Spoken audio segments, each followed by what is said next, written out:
Welcome back to Getting Made. Today I'm speaking with Salomon Ligthelm. Salomon is an incredibly prolific director. I highly encourage you to see his works, Medicine, Beyond the Endless Light, and Moiter. Salomon is one of a handful of artists that has me incredibly excited about this era of filmmaking. Real quick, a thank you to this episode's sponsors, Nature's Wildberry. Turn sour sweet. If you've got a sweet tooth and you're interested in maintaining a healthy lifestyle, take a look at Nature's Wildberry. You can find them on socials or search for their Shark Tank episode or visit natureswildberry.com. Jaybird Coffee. If you love coffee, pick up some delicious chocolate truffle coffee at jaybirdcoffee.com. Airwolf Drones. Be it commercials, feature films, or live broadcast, Airwolf Drones has you covered from the air. Check out airwolfdrones.com. And now, the first of many conversations with Salomon Ligthelm.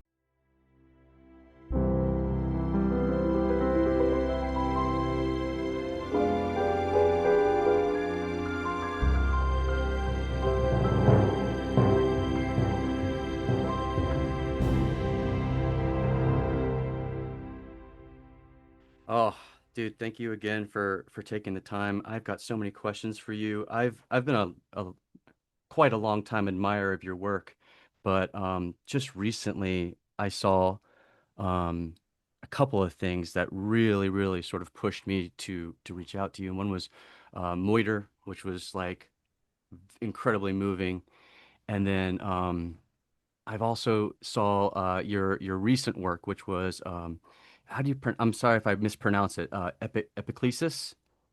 Right. Yeah, yeah. EPICLESIS. That's about right. Yeah. Man, yeah, and I was just really impressed with like the absolute grit and authenticity of this, and you lean in, you push into this.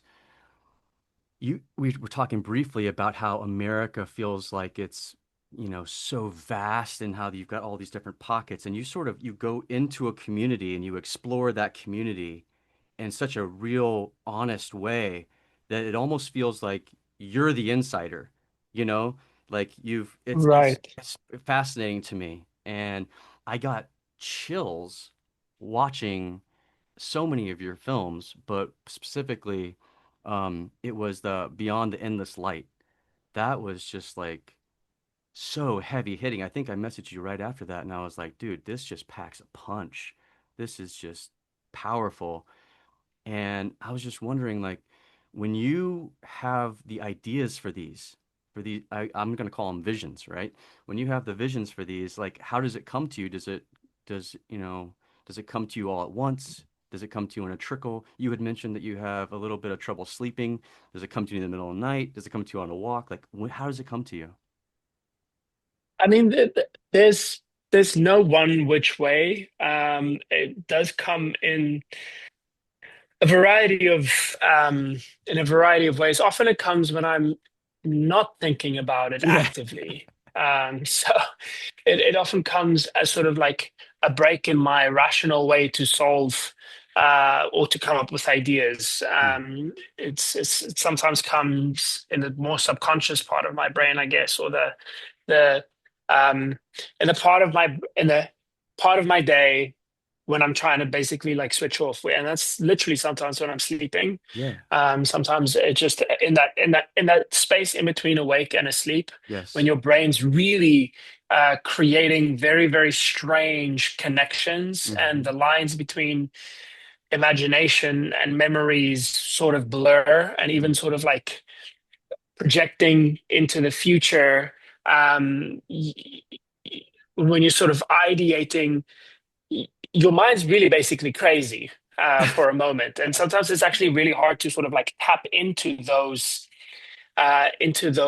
moments to sort of go from this like lucid dream state Hmm. to try and capture what you're dreaming. But sometimes I wake up really bright. Like I really wake up and I'm like, oh my God, I have to write that down. I have to try and save that.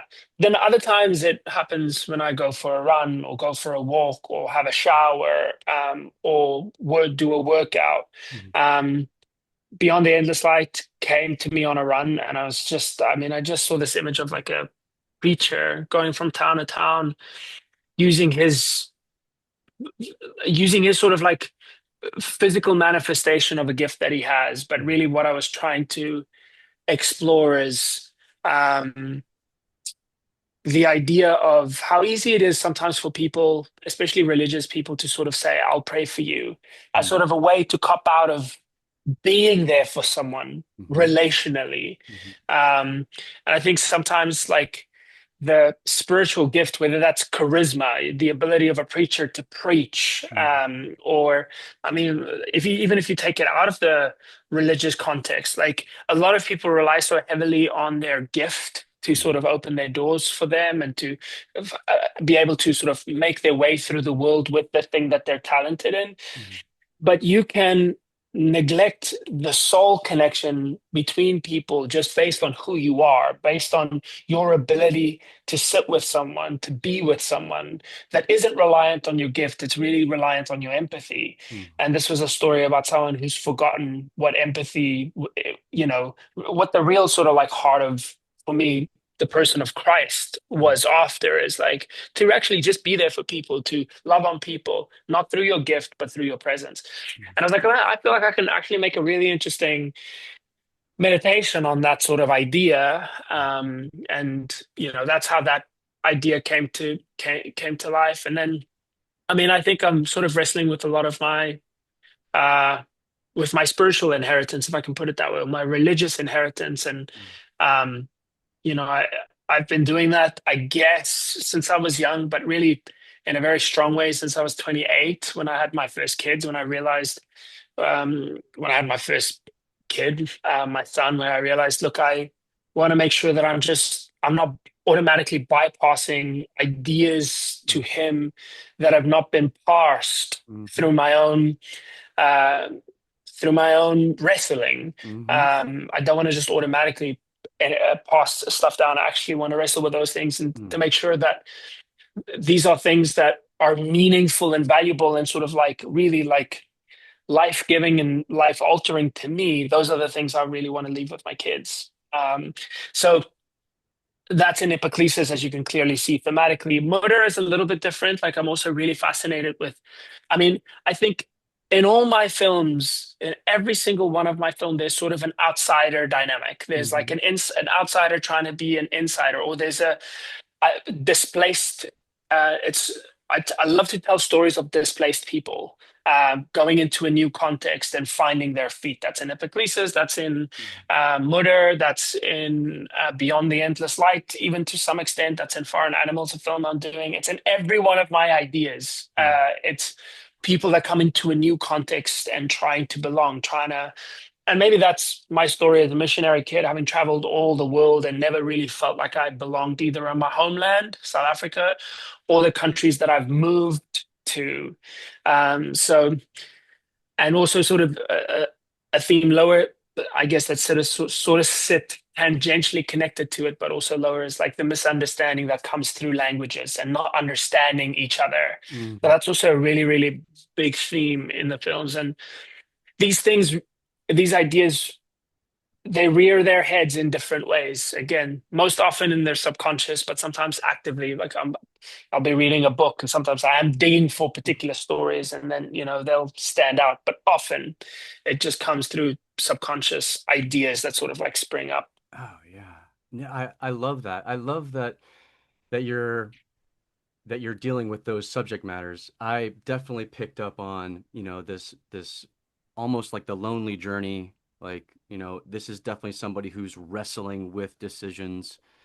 And so what's interesting to me is that like so you have this, we'll call it a vision, you have this story that comes to you, and then do you try to translate it into the visual medium, or it comes to you in the visual medium, or do you hear it? Like how do you decipher it and then try to put it back into the visual medium, or do you just take the visual medium as it's presented to you? It's I don't know if I can sort of codify a process Right. for it because uh, It's beyond you. sometimes yeah, and I just mean sometimes like the origins for them are so varied Mm. that then the process of unlocking it ultimately sort of lands in a visual. visual sonic film medium, Mm-hmm. but the origins are very like can be very broad. Sometimes a musical idea inspires. Sometimes something that I hear musically or sonically inspires a story. Um, and sometimes it's an article.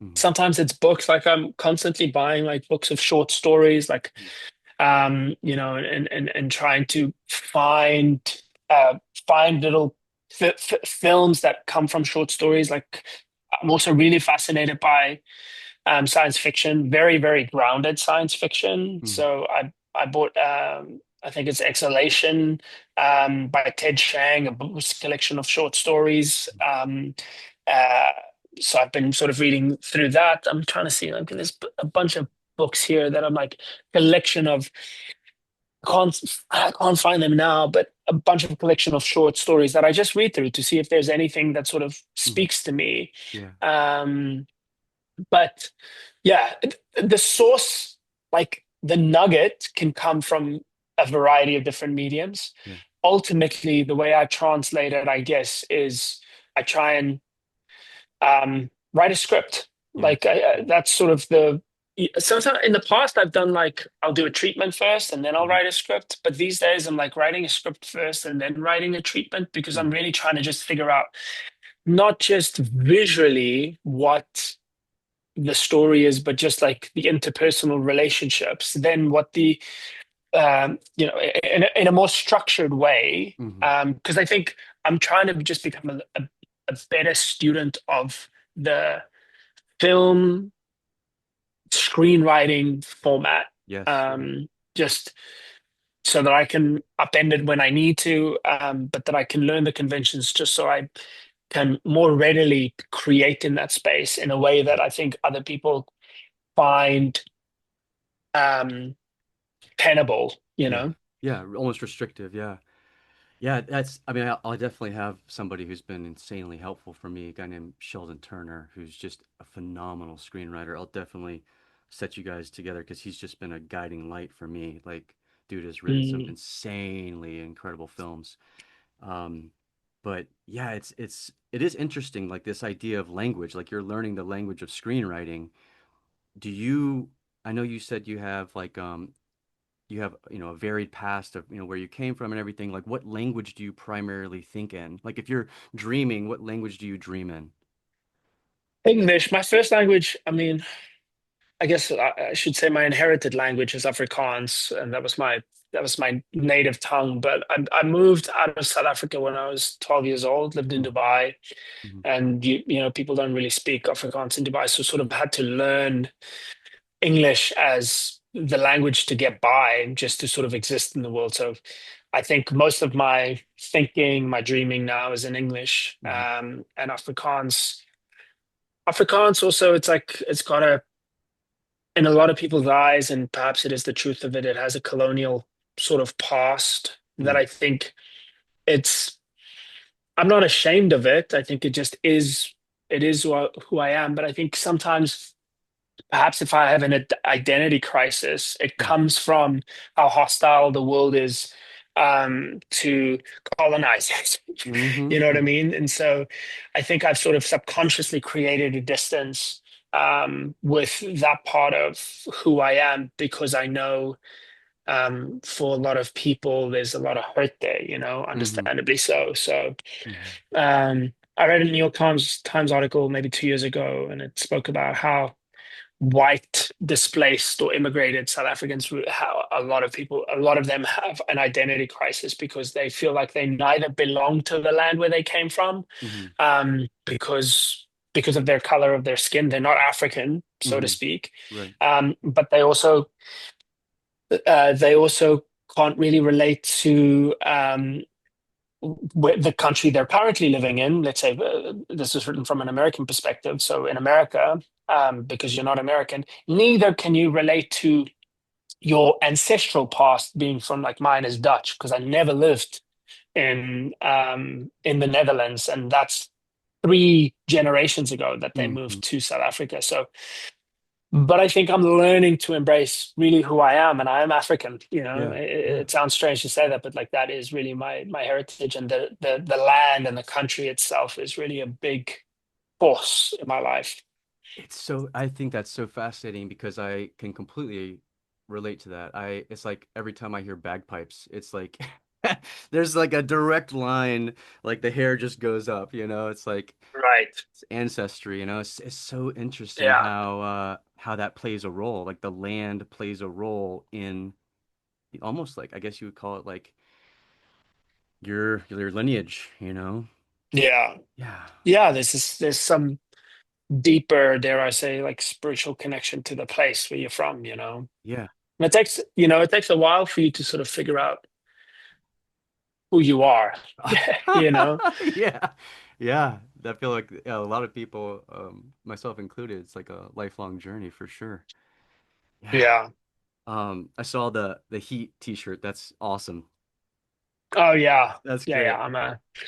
I've got well, they're not the same, but I've got two of these different Yeah. Yeah. different.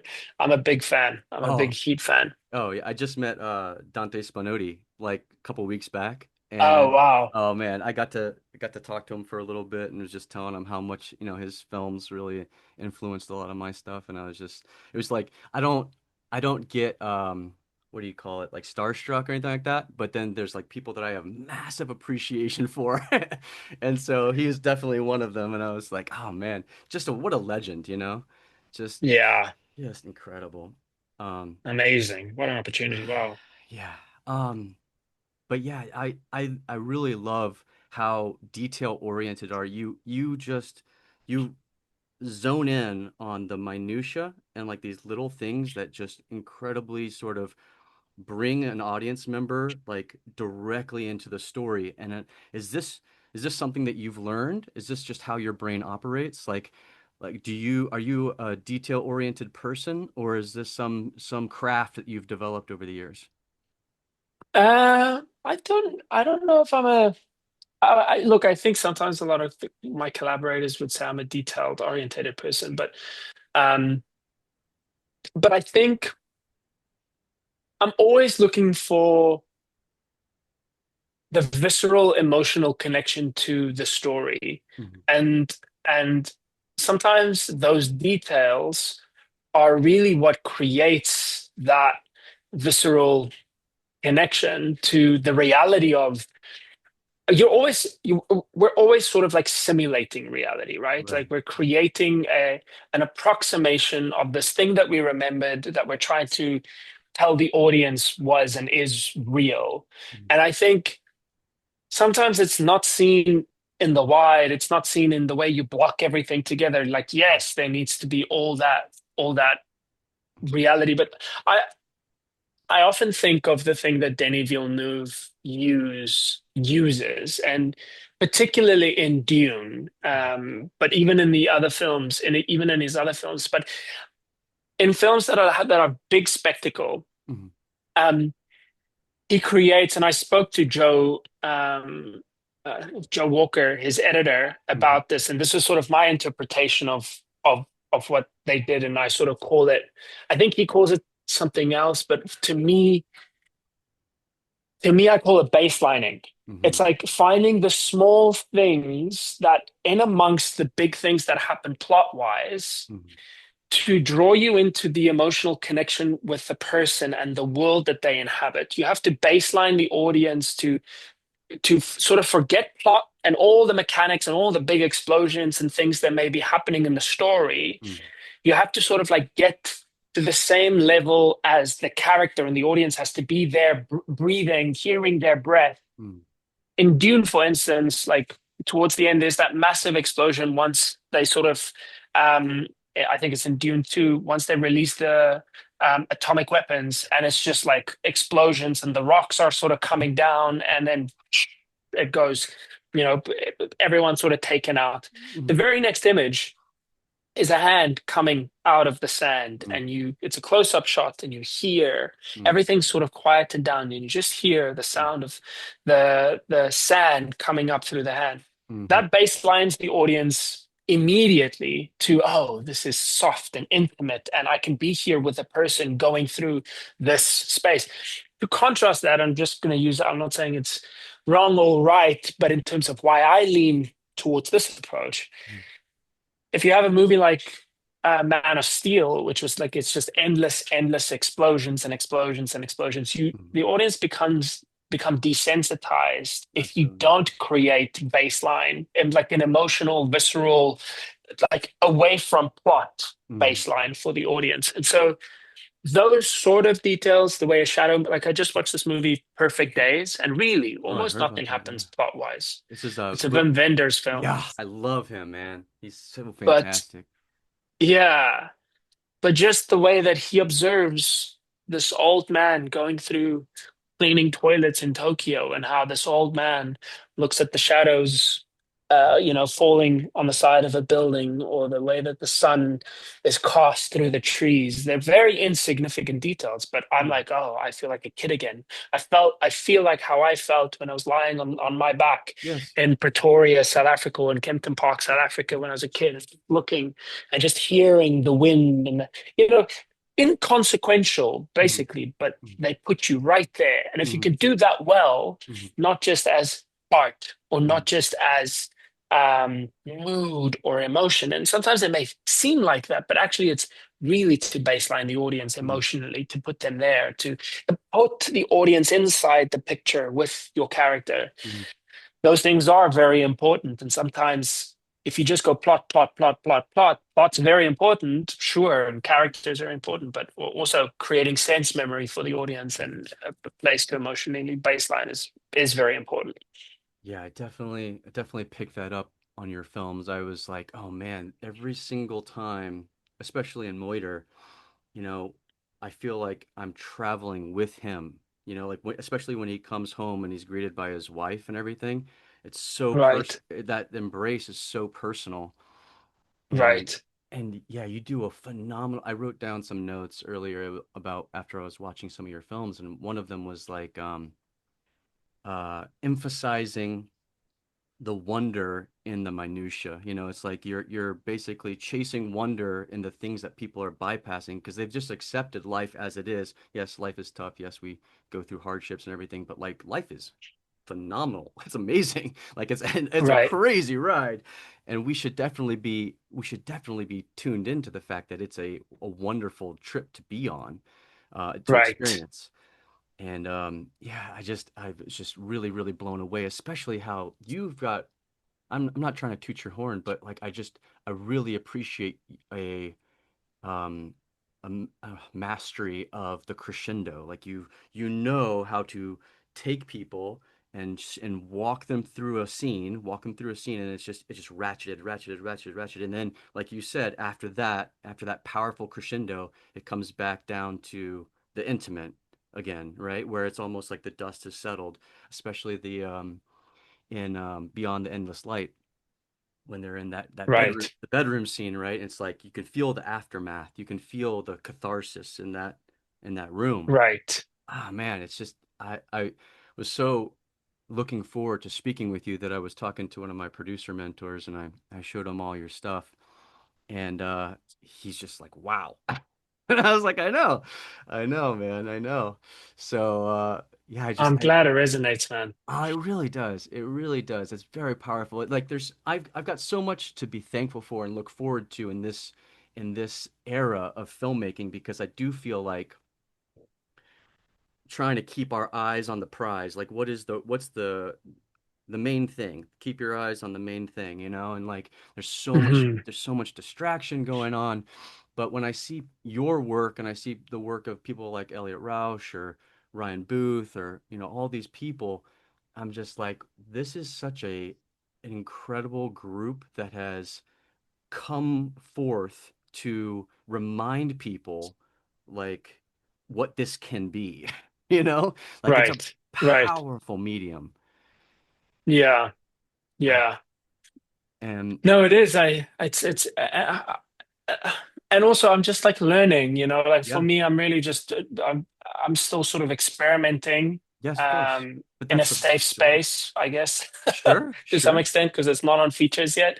But yeah, hopefully the feature pathway does open up soon in the near future. But um, yeah, I think I'm like, and I want to push harder. I want to push harder on, uh, I mean, becoming a better student, but at the same time also trying to invent a little bit more. Yeah. Like it's what we're all trying to do, is trying to do something new. Yeah.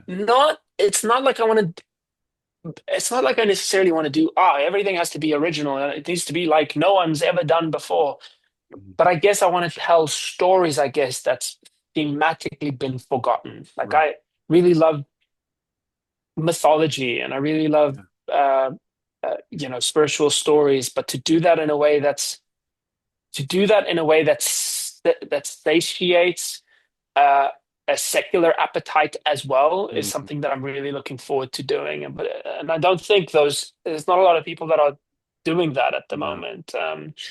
So I look at the masters like for me, Malik and Tarkovsky in terms of how they can Mhm. take the things that we spoke about, the details that are often forgotten because they feel trivial in a very mechanic Mhm. film.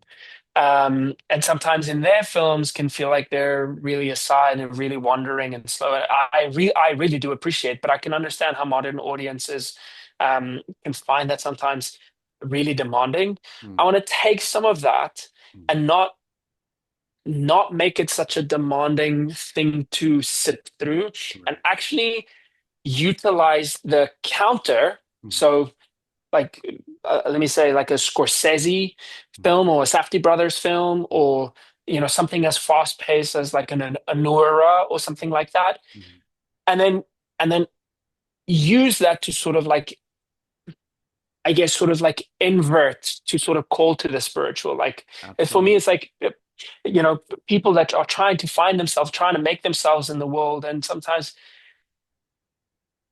the thing that I'm trying to explore thematically is sometimes the futility of that, because Mhm. sometimes what you sort of need to get to is just to get to a place of surrender. You can strive as Yeah. much and Let strive go. as much, which is this journey of like go, go, go, go, go. Mhm. It's like grind and hustle and but what happens when you sell your soul at the end of the day? Like who do you Mhm. become? And so Honora in some ways almost like did that, because the end of the film really slowed down. You've gone on this like crazy journey and then you pull the rug out. Um, and I guess with the films that I'm like trying to explore, it's a lot of that. It's the angst of trying to prove yourself in the world Mhm. and perhaps even sell yourself to the world, Mhm. but then also dealing with like, well, who are you when you've got nothing left, when you've sold all yourself, you know? Yeah. So Yeah. yeah, What does it benefit a man to sell to gain exactly. the world? Yeah. Yeah, I feel you on that, man, because it does feel kind of like a rat race, but I think you've accumulated so much. I'm blown away by how much work you've accumulated in such a short period of time. And obviously I know features are right there for you. I know that you're gonna do phenomenally well in the feature department.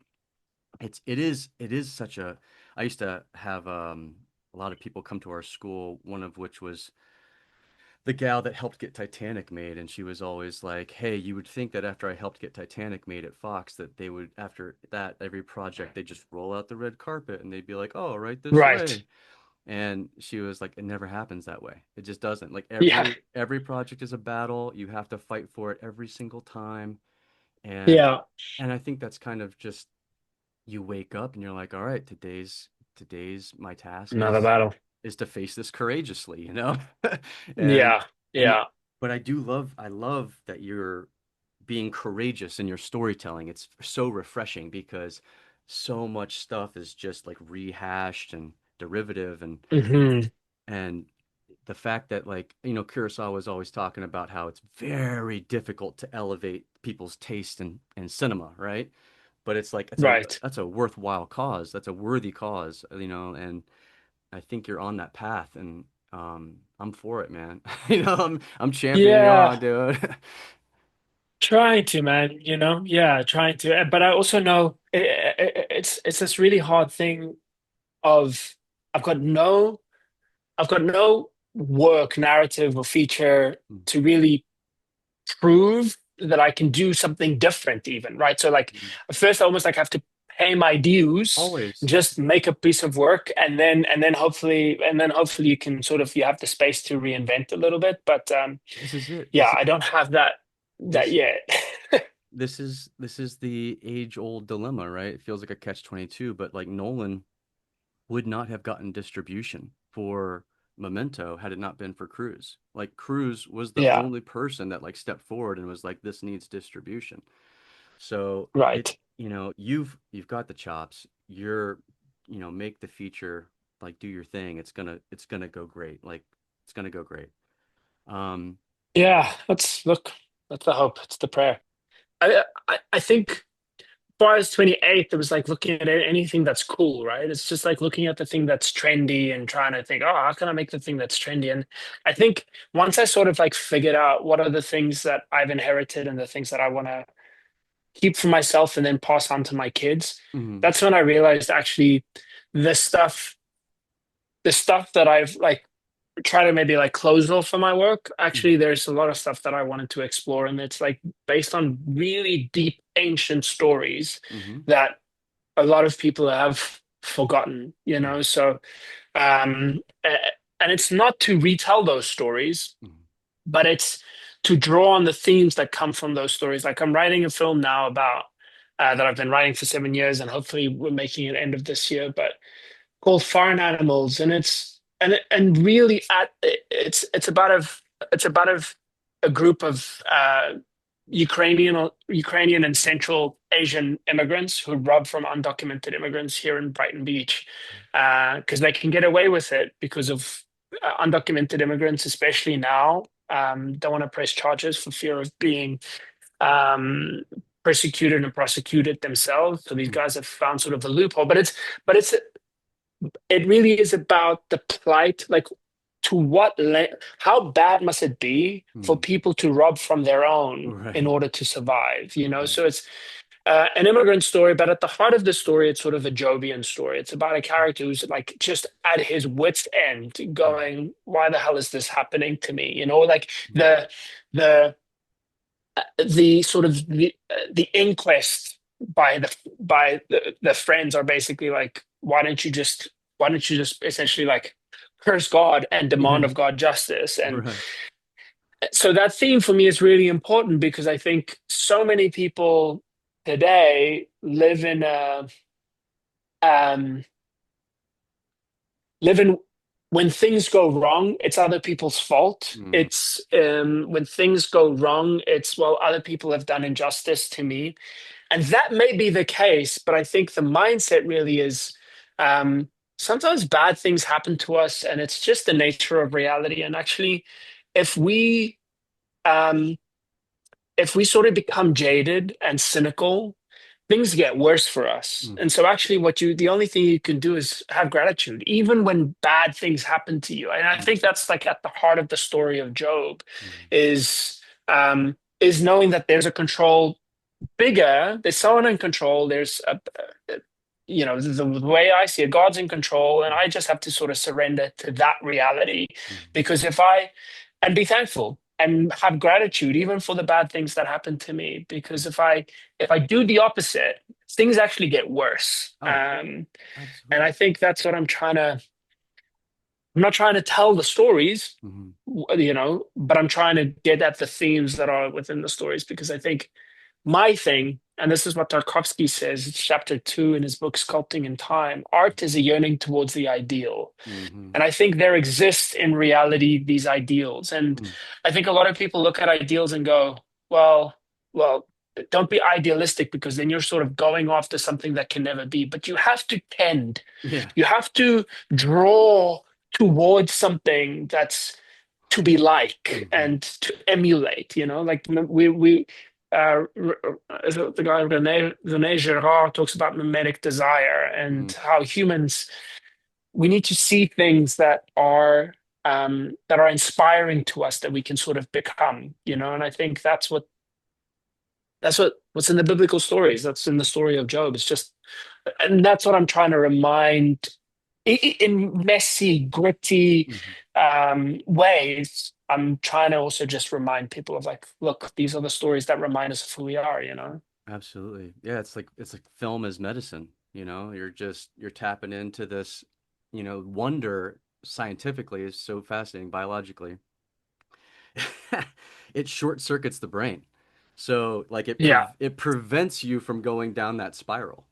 It's so funny. It's like you go out, you see an amazing sunset, blows your mind. Like that's therapy. It's having a physiological effect on you. That's so Yeah. interesting. That's And what I would say that that's like, when you say short circuit the brain, I often think about the things that are like bypasses yeah, yeah. rationality or logic. And it's supra rational. It like transcends rationality. Art Mhm, does that, music does that, comedy does that. I think a good sports game can sometimes do that. It's like mhm, these things that bypasses any and all defenses that you may put up, logical and rational defenses that you may put up. And I think there are these things that are super rational: mhm. music, art, film, relationships, nature, that can cut through. Yeah, And they're very powerful. They're like spiritual languages, I think. absolutely. Yeah, Tarkovsky was saying, I was talking to a buddy of mine on this actually a couple months back, and he had worked on Tree of Life, and he was saying how Tarkovsky had shaped a lot of his outlook and how basically is filmmaking or cinema can be a practice in like prayer. It's like you're Yeah, literally having a one-on-one conversation with the Almighty. It's like and if you're like brutally honest because you can't hide it, uh people will, whether they admit it or not, they will respond to that honesty, you know. right. So Right. Yeah. I Yeah. one of the things that really struck me was this the film about, it was called Medicine, and Hmm. about the woman who was having trouble with her vision. And Hmm. man, like that's a prime example of what I'm talking about, where it's like you just lean into this, lean into the circumstances, and it's just so incredibly moving. How did that come about? Like when you're putting together a project like that, like do you have a team that you have on speed dial, or are you searching for people that are fresh? Like what's it like when you have a project like that that's so personal? Do you have in your mind like the A team already, or is it like, oh man, I got to find somebody whose expertise is, dealing with sensitive, you know, very interpersonal Yeah. subject matter? It's always different. There's no AT, everything, or I wish I had sort of like just this gung ho team that every time it's like, oh, okay, I can sort of like pick up the same crew. But it's just people's availabilities and all these, and you're shooting in different parts of the world, so not you're trying to make things in a financially responsible way, so you Mhm. can't fly everyone out. So it's always different. I'm always working as local as I can when it's personal work, but oftentimes there's no one local and you have to fly people out. So that's how we did it with a very small crew. I think it was like a 8-person crew. Wow. Medicine, Beyond the Endless Light was like a 12-person crew. So I mean, I want to still keep making those things in a very small way. Like, Mhm. how can you get bigger effect, meaning Yeah. like emotional effect, but not not not having to be too large, so Mhm. that you're moving slow, or you're not able to capture. I think I can even, like, my challenge to myself, because some of those projects are a little expensive. My challenge to myself is to work smaller, Mm. to even shoot myself sometimes, not because I don't trust other people. It's just like, if I have too many ideas for the resources that I have, Mhm. and there's so many ideas that I still want to execute. I just don't have enough finances to do it. So Mm. it's trying to figure out, is there a way that the cost of making some of these things don't become so prohibitively expensive. Mhm. Um, and I think sometimes I also have to learn just to scale ideas back to very, very, like, really, to become really, really simple. Not because the ideas themselves become convoluted necessarily, Mm, but just so that I can make more frequently, so I can create a mm. lot of the ideas that I've like they've just been stacked. So many ideas that I just haven't been able to make. So yeah, it's the thing that I'm trying to figure out how to manage better. I feel you on that, man. It's like I kind of wish that, you know, we had been warned a little bit more in school that filmmaking was going to be like 90% trying to go get financing. You know, Yeah, it's a battle. But I definitely have some people that I will send your way because they are reliable and they've made some great films. They finance some great films, and you deserve it, dude. You're you're definitely not to not to like make it sound so trivial, but like you're in my eyes like you're gonna do great, you know. And you need the financing. People need to put money behind you because you're gonna really deliver. Um, what I wanted to talk to you about with medicine wise was like this seems like such a personal film. Is this something that you're Mm. drawing on personal experience with, or is this something that like how, I mean, what are you tapping into with this? Because I mean, obviously I'm able to project, my family into this scenario, Yeah. but you as the filmmaker, like, how are you coming up with this character and this story? I mean, they're all real people. So first and foremost, there wasn't in some ways a lot of writing of character for them. It's just trying to figure out like, okay, what was their story? So we did an interview to try and figure out like what their story was, and then taking the relevant bits that we could do in a short format, and then just writing an idea to it. But I've gone back and looked at the treatment, and actually the heart of the arc of the story is the same, but the scenes are very different Mm, to what I sort of wrote in the treatment, because a lot of things were discovered while we were shooting. mm, Like I didn't write that. I think what's sort of probably one of the more emotional scenes of that film is when she goes and she finds the dress, and she looks at herself in the mirror. That was not written in the treatment. mm, That was discovered on the day. And I just said, oh, I thought that could be a really good idea. mm, And I sort of spoke to Becky, the lady. I spoke to her and I said, does this feel like it's resonant to you? Like, how, you got a gift from your husband and you can't. And she, like, as I said it to her, she started crying because she was like, mm.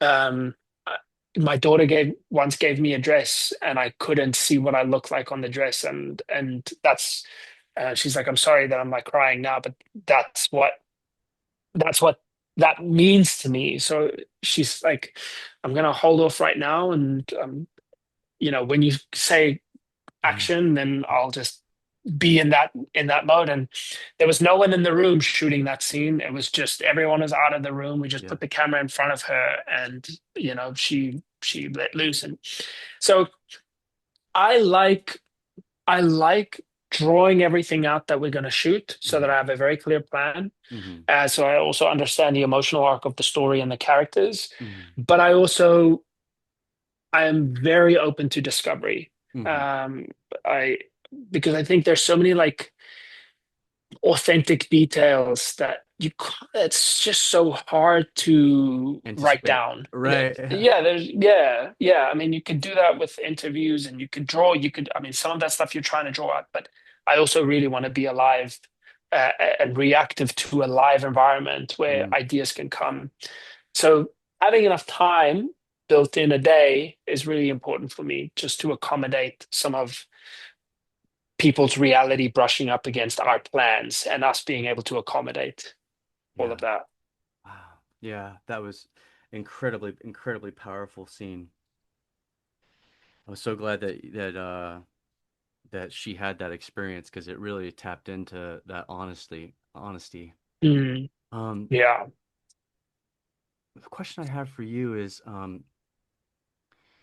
it's so imperative to have obviously the right team behind you, and how have you found like because you're putting out a tremendous amount of work, and what is it like in terms of strain on the family? I've, like basically, from my understanding, it seems to be more like you either find somebody who knows exactly what you're going through and is almost like with you in the trenches, or you get yourself a civilian who like couldn't care less, you know, like has no desire to understand film or anything like that, but is, you know, rock solid because because the film industry itself seems to be so um, reactive that you just need that stability.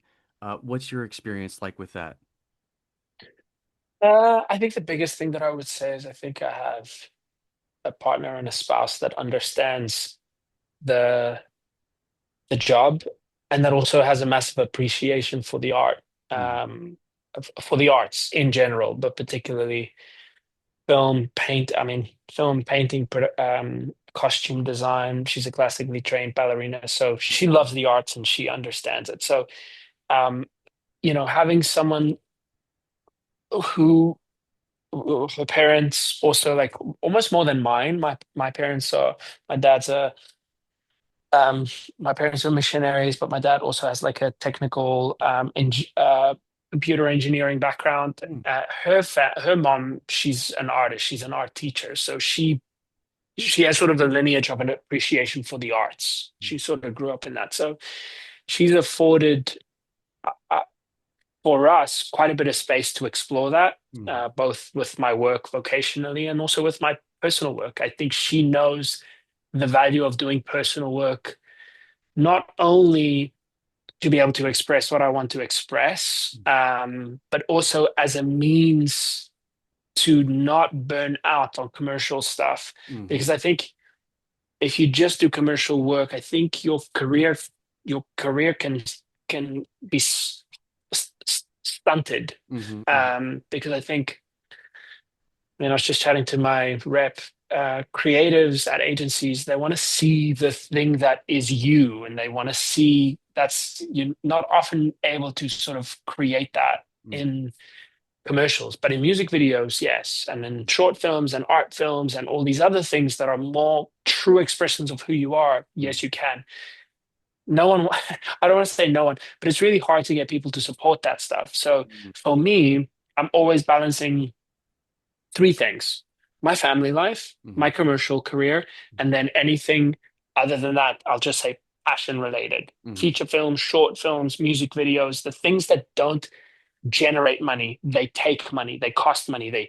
So um whatever I hustle hard in the commercial space so I can pay for family, pay mhm, for our lives, and then also pay for my passion and personal work. mhm, If I didn't do that part, I think this middle part, the commercial career, would die and it would put a strain on the family. mhm, And so there's an ecosystem that's actually pretty healthy. mhm, I think a lot of risk involved and a lot of stress sometimes. And I'm like, okay, well, I'm taking money here and I'm putting it here. And then there's no time here. But she also understands that, okay, it, you know, it'll be helpful in the overall ecosystem. And then I'll find a gap. We'll set some time aside. mhm, So you know, and that takes a certain partner to understand it, and even the kids to sort of like understand that that's sort of the ecosystem. And I think I'm always trying to figure out just is it balanced enough, mhm, mhm. Um, That's a good system, man. I mean, life is upkeep, right? It's just constantly like yeah,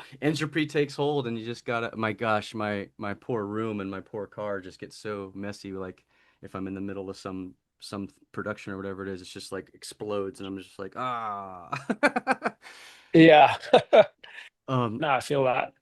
I wanted to ask you one last thing, and that was, um, do you like for your features that you're working on now, do you have a writing mentor or are you just like, hey, I got my scripts, hey, I've got my beat sheet and you're just sorry, go ahead. Sorry, my son. Sorry, one second, one second. What's a kiddo?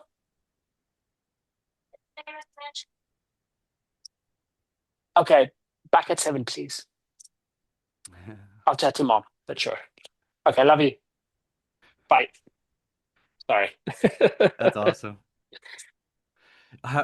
Real quick, we don't have to include this in the episode, but are they showing inclinations of like, do they appreciate what dad does, or are they kind of like, eh? No, I think they do. I mean, my sons. my son's sort of editing on CapCut. He's Oh, like he does Ninja Warrior stuff, and he's oh, like that's cool. editing himself, doing the parkour tricks, and Yeah, like he's yeah. doing that. He's into music, like he's at band camp this week, so like Oh, he cool. loves the arts. Like we're similar in that like South Africa culture really prizes sport. Like Yeah. we're very like maybe like America too. Like we're very like sports driven. Mm-hmm. Mm-hmm. Um, and so I grew up with this like duality of like really obsessed with sport and also really uh since we moved at 12 years old, becoming really obsessed with the arts. That Mm-hmm. wasn't something that a lot of South Africans back in my day had access to or thinking that it could be an avenue for you. Like Mm-hmm. directing just wasn't something that we also didn't have directors that I could look up and go, oh, well, I want to be like that person. Wow. Didn't exist. So Charlize Theron was basically one of our earliest exports. We were like, oh wow, you can be an actor from South Africa and make it on the world stage. Yeah. But even as directed, like Neil Blomkamp was maybe the first, and that was like late 2000s, you know. Mm-hmm. Mm-hmm. Um, but but I think that's changing now. And so now my son is sort of like marrying managing the two things, how to do the Yeah. athlete thing or like be active Mm-hmm. and the art thing as well, which is fun for me to see. I think both things are, I think, quite valuable, like to create mental resilience. Like I just want Abs. my kids to be really mentally strong, and I think sport is a great way to develop that. I spend my wife and I spend quite a lot of time figuring out this balance between um like life activities for them, Mm-hmm. the things that they're really passionate about, Mm-hmm. and really limiting the screens because I think that those erode your mental stability. And uh, I think we're going into the future in a way that's going to be really hard for our kids, but I'm trying to give them as much of the tools as I think they'll need in order to cope. Yeah, well, they're gonna thank you for that big time because you're right. It's a barrage of, you know, constantly people trying to take your attention. So if they can sort of keep their eyes on the things that matter, then, Yeah, it definitely equipped them for the world. Um, yeah. in terms of writing your scripts, your features, like, do you have a writing mentor that you pass things through, or are you just sort of like, hey, like I have a really good idea of like what I want to do with this. I'm just gonna see how this first one goes, or what are you thinking? I I've written three things now. Writing a fourth. The first thing I sort of I came up with the story, and then I really relied on a friend of mine Mhm. to write, and it's the one that I shared with you. And then the second one I wrote myself, and then the third one I also wrote myself. But it's still a part of the process. I'm really learning, and so now I'm getting feedback from my EPs and my production company, Mhm. um, and just trying to become, like I said earlier, I just want to become a better student so that Mhm. I can um, so that I understand the craft more, and it's a ongoing, endless journey, basically. Um, but I sort of want to learn all the formal rules, basically, Mhm. so that I can also decide when it's worth breaking them Right. for the particular stories that I want to tell. Like I don't want to assume that I could just break the rules and it's going to be accessible to people. I actually want to learn, hey, how do you tell a story in a way that you have a clear arc for all the characters. You have a very clear structure, with all the right act breaks and the inciting incident and all the mechanics of how to make a story work. But then also go, okay, well, I want to tell this more like No Country for Old Men, when you kill off the Mhm. protagonist here, and I could still make that story work if I just make sure that there's still an emotional, cathartic through line with all those things I need to learn and I need to become and stay a student of. And so I'm trying Absolutely. to write every day a little bit. Mhm. Right now I'm rewriting on that story that I told you about that's sort of set in Brighton Beach, Coney Island, and Mhm. but it's a massive undertaking. Mhm. Yeah, Oh yeah, it's a lot of notes that I have to like work through at the moment. absolutely. Absolutely. I wanted to ask you about, you had mentioned like your writing process or when ideas come to you and it's like that alpha brainwave state, right? Where you're just sort of like resting and you're letting the subconscious sort of work on you and everything. And it's like this happens a lot also when you're driving, when you're doing like a long Hmm. stretch of drive and everything. Sure. And you Yeah, just yeah, get these yeah. incredible ideas. Um, that's great. That's fantastic. Well, dude, I am just so pumped. I'm so pumped for, your feature debut and, whatever I can possibly do in any small way to assist in that, I certainly will do because I 100% believe in you and I just think that you're just a mega talent and oh, that's what I want to tell you. Are you familiar with Andrzej Wada, the Polish director? No. Oh Mm-mm. man. Okay, so this guy has a lot of, I mean, in my humble opinion, I think you guys have a lot of similarities. Super talent out of Poland. He was Coppola's favorite director, and he did a Mm. film called Ashes and Diamonds, and did another movie called Canal, which you should definitely see. But but Okay. but you triggered my mind just then when you were like, oh, story arc and killing off protagonists and everything, because Andrzej is vicious when it comes to like offing like main characters. He went through both world wars. So to Hmm. him, this was just a reality. It was like, yeah, people die. Right. And he's just he has a phenomenal filmography. One of them is about the French Revolution, um, Détente. And if you get a chance to watch that, so many influences in that going into Braveheart and a bunch of other films. Oh, wow. Yeah, so there's a lot. I Okay. feel innately you have a very similar richness, in my opinion, to Vada's work. So if you get a chance, Okay. take a look at his filmography because Yeah, yeah, yeah. I'm gonna check it out. heavy hitter, like one of my Okay. absolute favorites. Yeah. Okay. Um, Definitely send. I'd love to see. I will for sure. Man, yeah, you've got so much great stuff going on, dude, and I just appreciate you so much for taking the time today. And I just am fascinated, endlessly fascinated by how people operate and the way that these images and these stories are coming from you. So I think the future is insanely bright, and I'm here. I'll be Oh, dude. I'll be first in line. Appreciate it. Yeah, man. Yeah, come and see that one day when I do the thing in IMAX here in New York. Absolutely. Because I Absolutely. do want to create films that exist on that canvas. Like Yes. it's not trivial. For me, it's not something just trivial. It's not like, oh, I want to make an IMAX film. Hmm. I want to make a film that's that immersive. Yeah. That's like where the sound design has been like.